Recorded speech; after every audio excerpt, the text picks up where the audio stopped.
आज आपण पाहतो आहोत की विशेषतः एआय मुळे जॉब मार्केट अतिशय वेगानं चेंज होत आहे आणि आमची जी पारंपरिक पद्धती आहे त्या पद्धतीनं आम्ही ज्या प्रकारचे बदल आमच्या संपूर्ण जॉब मार्केट करता लोकांना ट्रेन करण्याकरता करायचो किंवा आमच्या पारंपरिक विद्यापीठांमध्ये ज्या प्रकारे कोर्सेस तयार करणं किंवा त्याच्या संदर्भातले निर्णय घेणं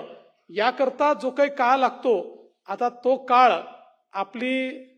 आताची इकोसिस्टीम अफोर्ड करू शकत नाही। त्यामुळे आता आमच्या विद्यापीठांना अतिशय फ्लेक्झिबल व्हावं लागेल आणि जॉब मार्केटचा विचार करून त्याला सुटेबल अशा प्रकारचा ह्युमन रिसोर्स हा अत्यंत वेगाने तयार करावा लागेल। आता कुठलंही विद्यापीठ ते पारंपरिक विद्यापीठ असो, ते कौशल्य विद्यापीठ असो, ते कुठलं अगदी एखाद्या गोष्टीला डेडिकेटेड विद्यापीठ असो, कुठलंच विद्यापीठ हे जॉब मार्केटपेक्षा वेगळं राहू शकत नाही, ते सायलोमध्ये काम करू शकत नाही। आता इंडस्ट्री सोबत, बिझनेस सोबत, कॉमर्स सोबत विद्यापीठांना काम करावं लागेल आणि अगदी डे टू डे बेसिसवर जॉब मार्केट जे बदलत आहे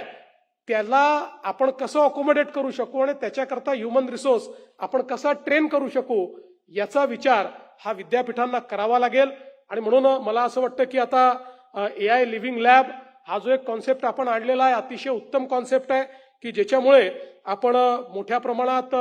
रिअल वर्ल्ड मधले जे प्रॉब्लेम्स आहेत ते सॉल्व्ह करण्याकरता हँड्स ऑन ट्रेनिंग हे आपल्या विद्यार्थ्यांना देण्याचा प्रयत्न करतो आणि वेगवेगळ्या प्रकारचे जे कोलॅबरेशन्स आपण केलेले आहेत त्यामुळे मला विश्वास आहे की आता ज्या काही नवीन टेक्नॉलॉजीज येत आहेत विशेषतः फ्रंटियर टेक्नॉलॉजीज असतील, वेगवेगळ्या प्रकारे एआय मुळे जे काही एक या ठिकाणी वादळ आलेलं आहे या वादळाचा समावेश देखील आपल्या संपूर्ण व्यवस्थेत होईल आणि त्या वादळाचा सामना करत त्याला अनुरूप अशा प्रकारचा ह्युमन रिसोर्स हा तयार करण्याचं काम आपण निश्चितपणे करू हा विश्वास मी या निमित्ताने व्यक्त करतो।